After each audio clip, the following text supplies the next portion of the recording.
The discovery.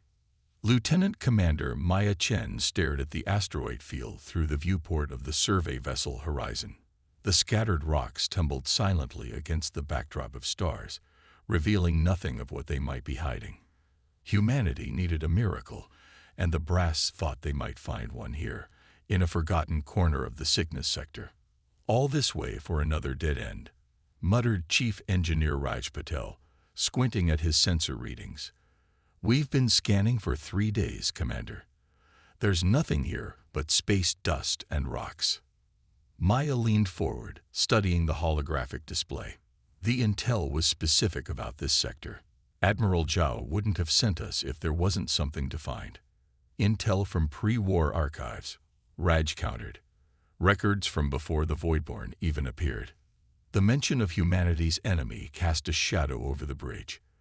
The Voidborn had emerged from deep space 5 years ago, massive, crystalline entities that consumed energy and matter with equal veracity. Their high ships cut through humanity's outer colonies like scythes through wheat. Now only Earth and a handful of inner worlds remained, protected by a defense fleet growing thinner with each engagement.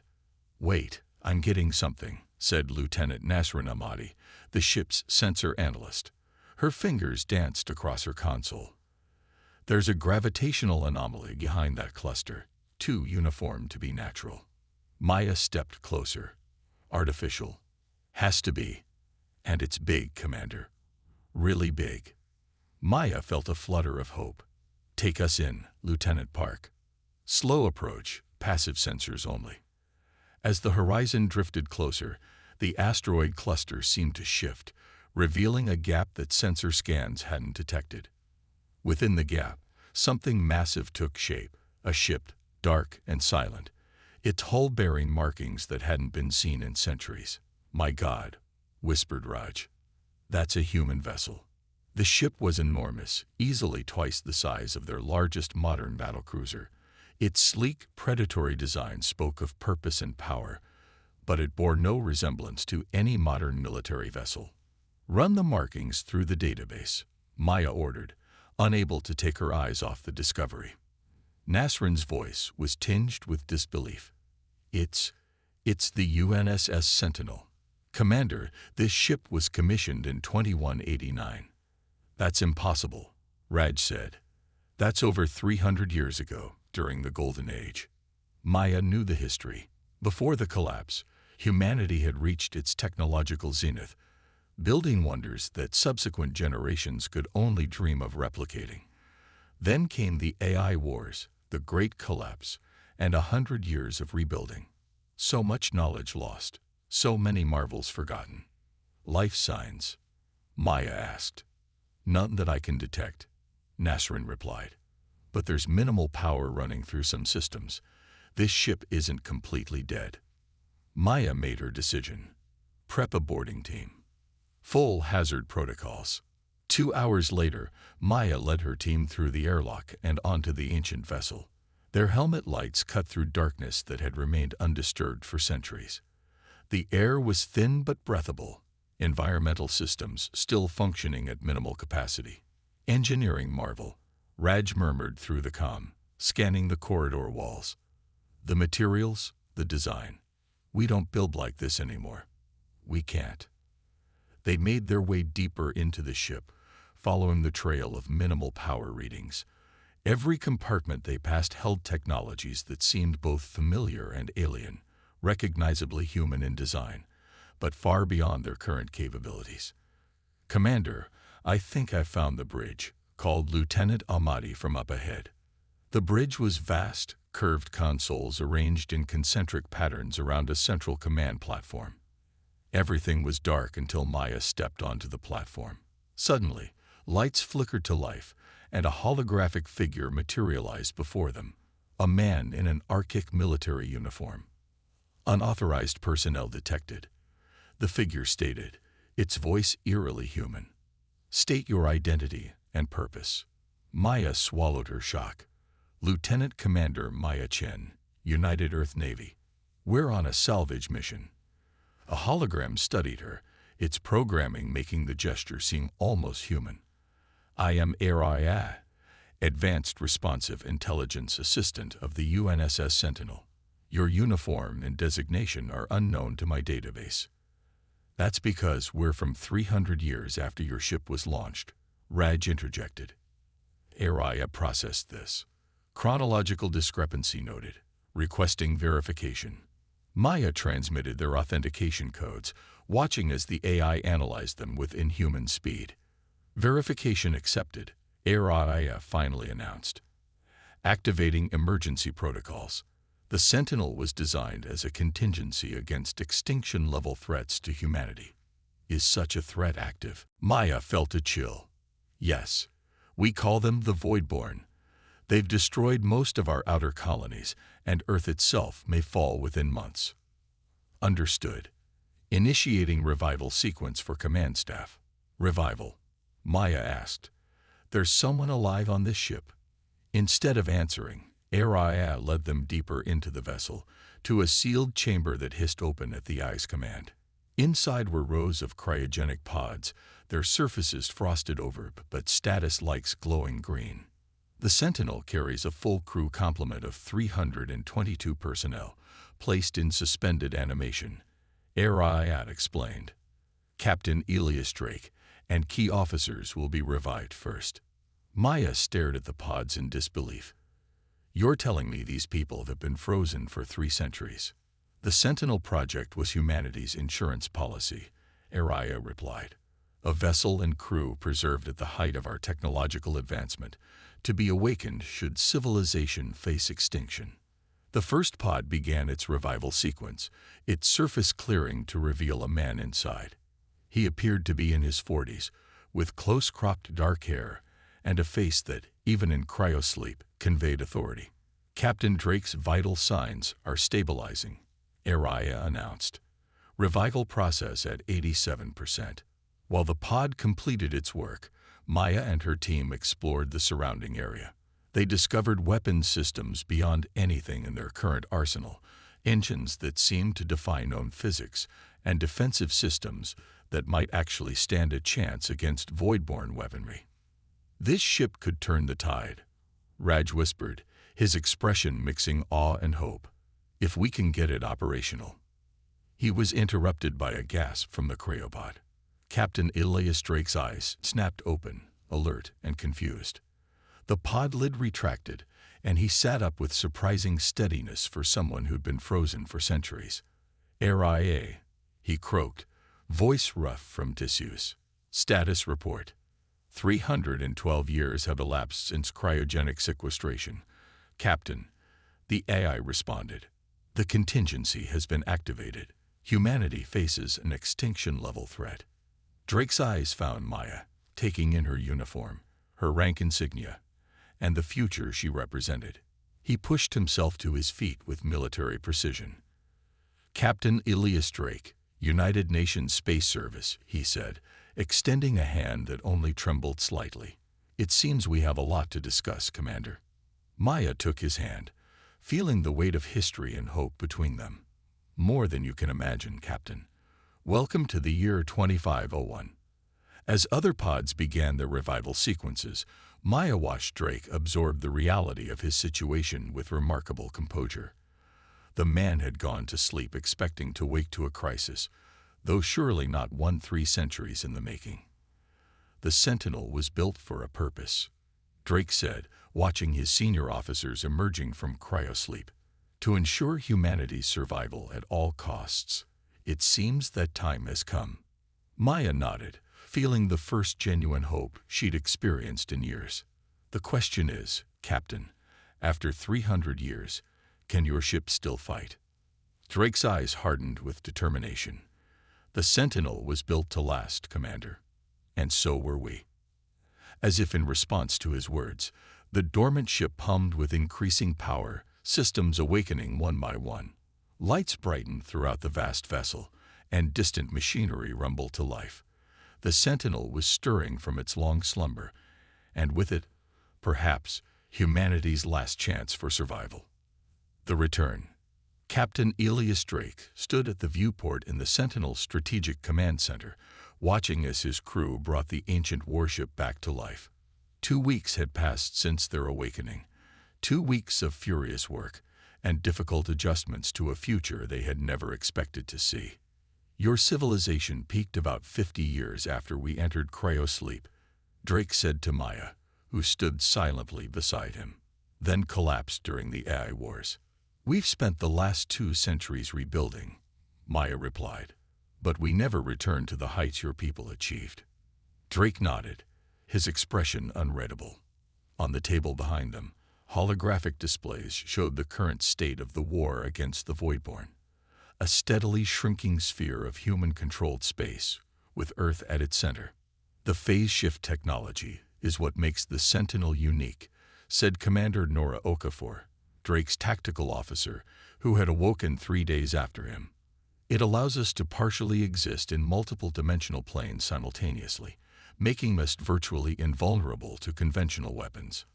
Admiral Zhu, whose weathered face filled the main communication screen, leaned forward with obvious skepticism. If this technology is so revolutionary, why wasn't it mass-produced? Why build just one ship? Resources, Drake answered simply. The materials required for the phase shift drive exist in microscopic quantities. We stripped entire moons to gather enough for one vessel, and after the Sentinel launched, those resources became even more scarce. Maya had heard this explanation before, but it still astonished her. The scale of commitment, the foresight that had gone into creating this ship. The Sentinel project had consumed the resources of an entire generation, all to create a safeguard for a future they would never see. The USS Sentinel reporting ready for combat operations. Admiral, Drake stated formally. We await your orders. Admiral Zhu's expression remained guarded, but hopeful. The Voidborn have begun an assault on the Arcturus colony. 15,000 civilians, minimal defenses. Our nearest battle group is 3 days out. The Sentinel can be there in 6 hours. Commander Okafor interjected. Then make it happen, Zhou ordered. Save those colonists, Captain Drake. Show us what your ship can do. When the communication ended, Drake turned to Maya. Your crew will need to return to the horizon. The Sentinel is about to enter combat, and you're not trained for our systems. Maya straightened. With respect, Captain, my orders are to remain with the Sentinel as liaison. Admiral Zhou was explicit. Drake studied her for a moment, then nodded. Very well, Commander Chen. Welcome to the crew of the Sentinel. Let's show you what this ship was built for. The journey to Arcturus was a blur of preparation. Maya watched in fascination as the ancient crew worked with practiced precision, running diagnostics on systems that had slept for centuries. Unlike modern vessels with their layers of safety protocols and redundancies, the Sentinel was built for a single purpose: to fight and win against overwhelming odds. Phase shift drive at optimal capacity, reported Lieutenant Commander Abernethy, the ship's engineer. His voice carried that same Arctic accent that all the awakened crew shared, a subtle but constant reminder of their displacement in time. Transitioning to normal space in 3, 2, 1, announced the navigation officer. The view screen shifted from the swirling colors of faster-than-light travel to reveal the Arcturus system and the nightmare that awaited them. 3 massive Voidborn high ships surrounded the small colony world, their crystalline structures gleaming with malevolent energy. Smaller harvester units swarmed toward the planet's surface. They haven't detected us yet, Okafor observed. Their focus is on the colony. Drake's expression hardened. Tactical analysis. Colony defenses are already breached, Okafor reported. Ground-based communications indicate the Voidborn have made planetfall in at least 3 locations. Civilian casualties significant. Drake settled into his command chair, his posture relaxed but alert. Bring us to phase shift state. Target the nearest hive ship. All primary weapon systems. The Sentinel hummed as the phase shift drive engaged. Maya felt a momentary disorientation as reality seemed to blur around them. The ship's lighting took on an ethereal quality, and when she looked at her hand, it seemed almost translucent. Phase shift complete, Abernethy confirmed. We exist in three-dimensional planes simultaneously. To the Voidborn, we'll appear as little more than a ghost. Weapons locked on primary target, Okafor announced. Fire, Drake ordered calmly. The Sentinel unleashed its arsenal. Beams of concentrated energy, appearing to bend through multiple dimensions, struck the nearest high ship. Where conventional weapons had struggled to penetrate Voidborn defenses, the Sentinel's phase-shifted attack cut through them like they weren't there. The high ship shuddered, its crystalline structure fracturing from within. Secondary explosions cascaded along its length before it finally shattered completely, fragments spinning away into space. For a moment, the bridge was silent. Then a cheer erupted. Maya found herself joining in. She had never seen a Voidborn high ship destroyed so completely, so easily. The other high ships are altering course, Okafor reported, her voice tight with excitement. They're attempting to target us, but their weapons aren't calibrated for our phase state. Bring us around for a second attack run, Drake ordered. Target the harvester units first. Save as many colonists as we can. What followed was unlike any battle Maya had witnessed. The Sentinel moved through the Voidborn fleet like an avenging ghost, visible only when it attacked, then shifting partially out of reality again. The phase shift technology made them nearly invulnerable, while their weapons, designed to operate across dimensional boundaries, proved devastatingly effective. Within 2 hours, the Arcturus system was secured. 2 high ships destroyed, the third retreating, and thousands of colonists saved. The Sentinel hung in orbit above the colony, its systems already regenerating from the minor damage sustained during the battle. Admiral Zhao is requesting a direct communication, the communications officer announced. When the Admiral's face appeared on screen, his expression was one of stunned disbelief. The reports I'm receiving, they sound impossible, Captain Drake. The Sentinel performed exactly as designed. Admiral, Drake replied evenly. Though I should note that the phase shift drive requires a 12-hour cooldown period before we can engage again at full capacity. Zhao nodded, his tactical mind already working. That gives us time to plan your next deployment. The defense of New Terra, perhaps. Admiral, Drake interrupted, his tone respectful but firm. The Sentinel was not designed to be part of a conventional battle group. We operate most effectively alone, striking key targets and then withdrawing. A flash of irritation crossed Zhou's face. Captain, you may have been a legend in your time, but in this century, I command the fleet. You will deploy where ordered. The communication ended abruptly, leaving tension hanging in the air. Maya glanced at Drake, whose expression remained impassive. Commander Chen, he said after a moment, you understand both centuries. Help me explain to your admiral that using the Sentinel as just another warship would waste our potential. Maya weighed her words carefully. The admiral has been fighting a losing war for 5 years. The Sentinel is the first real victory we've had. He sees a weapon that can turn the tide. And he's right, Drake acknowledged, but not if we're used incorrectly. Later, in Drake's private quarters, Maya studied the historical records ARIA had compiled about the years following the Sentinel's launch. The ship had been commissioned during a period of unprecedented cooperation among Earth's nations, as humanity reached for the stars with a unity of purpose that seemed alien to Maya's more fractured time. You were heroes, she said to Drake, who was reviewing tactical data nearby. Your names are in our history books, but the records say you were lost on a deep space mission. There's no mention of the Sentinel project. Drake nodded. That was intentional. The project was classified beyond top secret. Only a handful of people knew our true purpose. Even our families were told we died in service to humanity. Maya tried to comprehend the sacrifice, not just of lives, but of legacies. You gave up everything. We volunteered, Drake corrected. Each of us knew what we were signing up for. To be forgotten by history, to sleep through centuries, all on the chance that someday we would be needed. A alert chimed, interrupting their conversation. Abernethy's voice came through the comm system, tight with concern. Captain, we have a problem with the phase shift drive. I need you in engineering immediately. In the cavernous engine room, displays showed cascading system failures throughout the drive core. Abernathy's hands moved frantically over the controls, trying to stabilize the fluctuating energy patterns. The battle strained it more than expected, he explained. 3 centuries of dormancy followed by immediate combat operations. We're seeing micro-fractures in the dimensional stabilizers. Can you repair it? Drake asked. Abernathy hesitated. Yes, but we need materials that I doubt exist in your current supply chains. Commander Chen. Specifically, we need quantum stabilization crystals, artificially grown under precise conditions. Maya accessed her datapad. Those haven't been manufactured since the collapse. The knowledge of how to create them was lost. Then we'll have to adapt, Drake decided.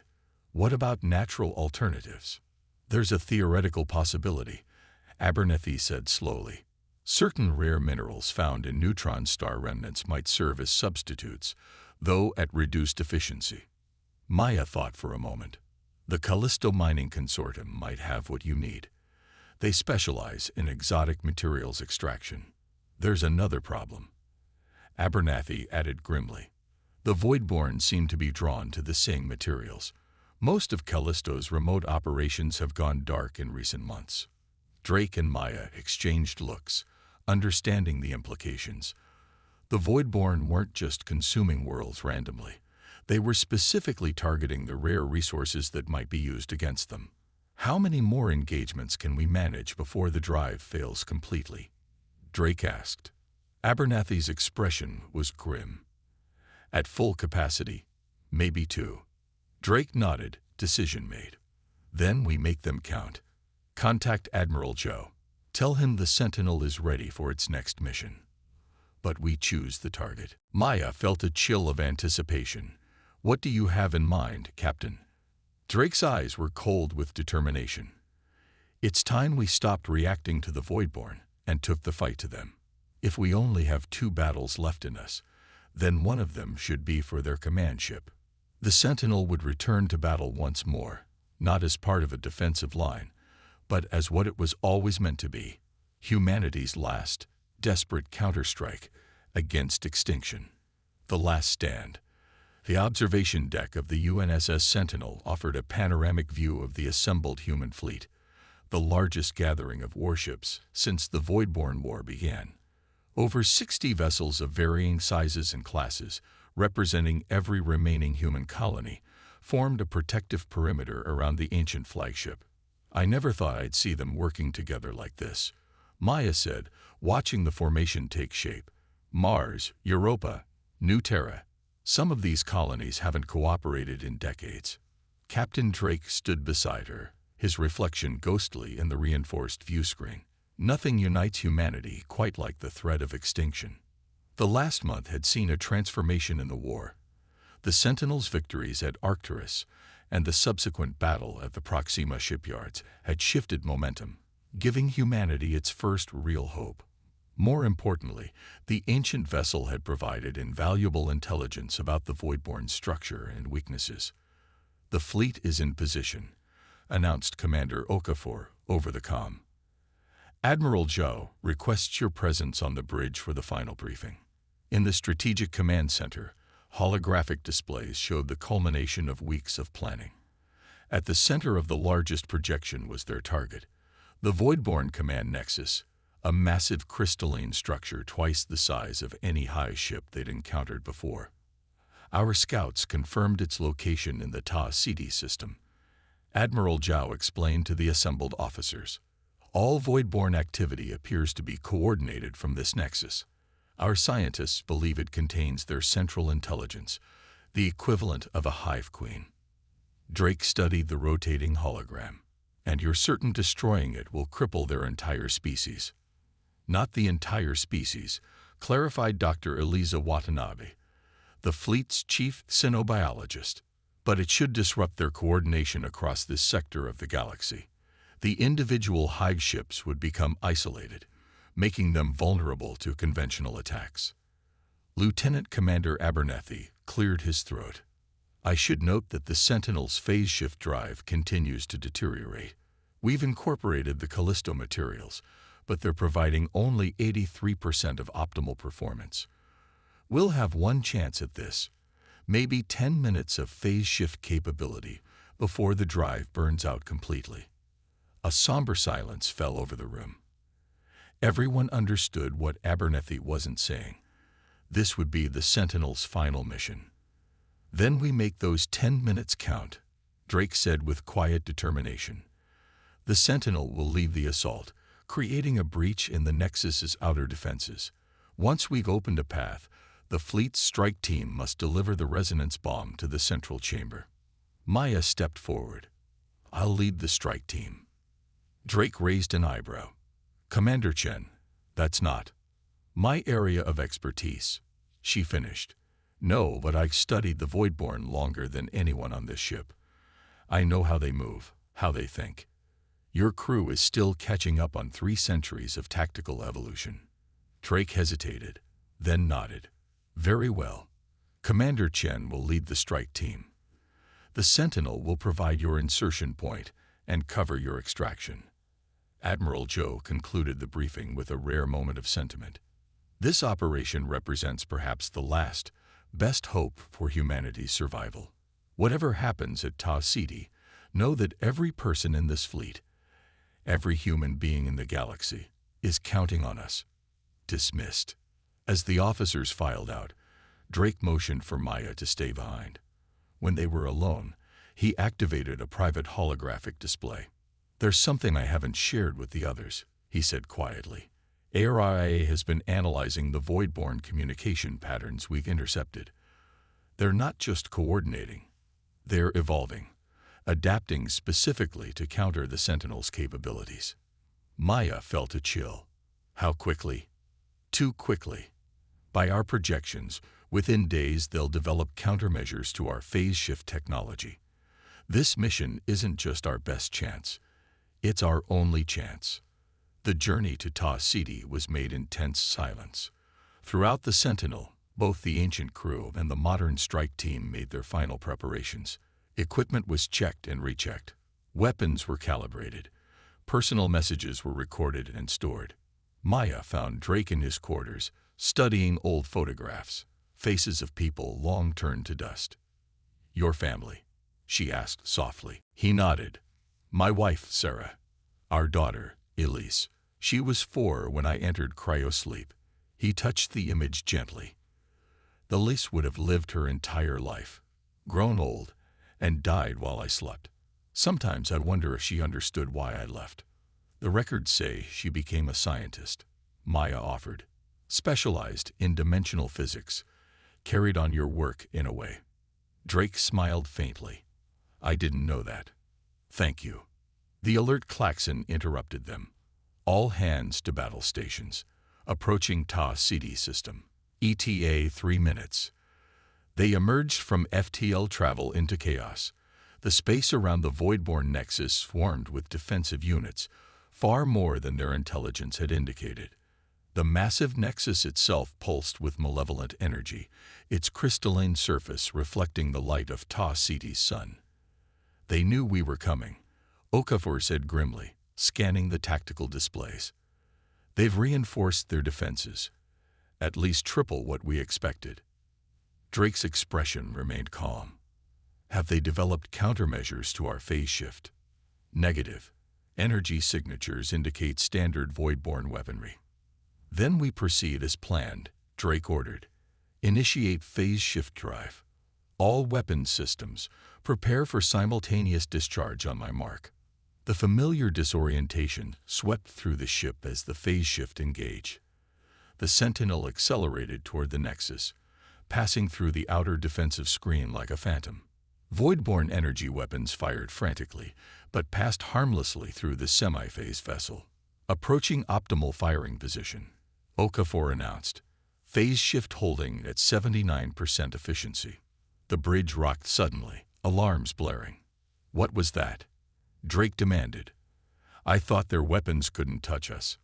Abernethy's voice came through the comm, strained with urgency. They're firing some kind of dimensional resonance weapon. It's affecting our phase shift integrity.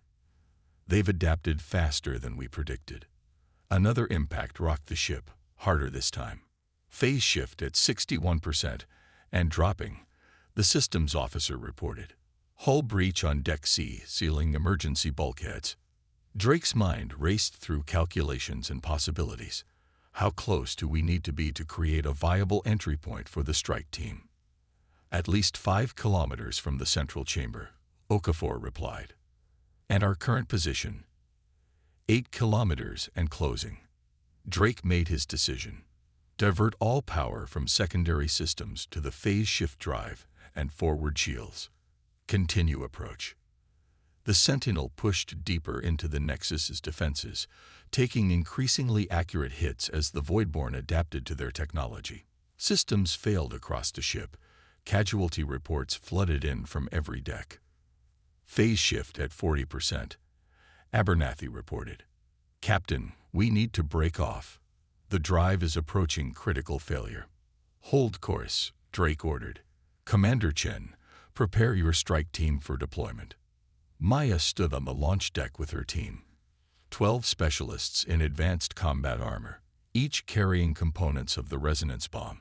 They felt the ship shuddering around them, as it absorbed punishment that would have destroyed any other vessel instantly.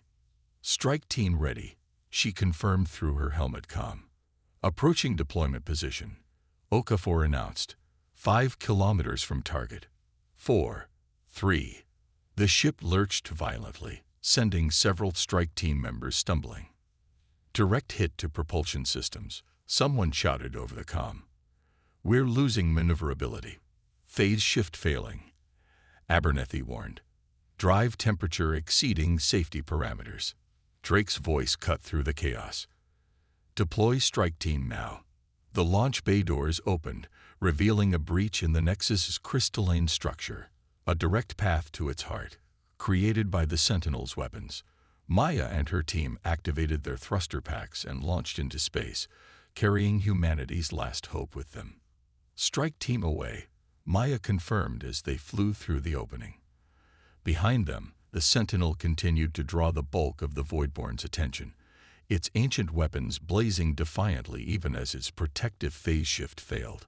Inside the Nexus, Maya led her team through a labyrinth of crystalline corridors that pulsed with alien energy.